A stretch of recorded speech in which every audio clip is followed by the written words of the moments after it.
તારીખ 1-10-2019ના રોજ મહંત સ્વામી મહારાજ લીમુરુમાં બિરાજમાન હતા.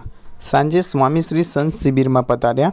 તેમાં આત્મતૃપ્ત સ્વામી એક પ્રસંગ કહેતા કહે, સ્વામી, આપને એક સમયમાં પાસળીના નીચેના ભાગે કોઈ ભાલો ભોગતું હોય તેવું જબ્બર દુખતું હતું. છતાં આપ તેના પર હાથ દબાવીને પ્રાપ્તિની એકદમ બળની વાતો કરતા. અંદર દુખાવો સખત થતો હોય ને વાતો આવી કરો. સ્વામીશ્રી કહે, બદલપુરથી શરૂ થયું હતું. વાયુને લીધે થતું હતું. રાત્રે 10 વાગ્યાથી શરૂ થાય તે છેક સવાર સુધી.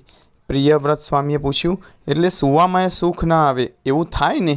સ્વામીશ્રી હસતા હસતા કહે, સૂવાનું હોય જ નહીં. સંતોએ આશ્ચર્યથી પૂછ્યું, એટલે ઊંઘ જ ના આવે? સ્વામીશ્રીએ ના કહી.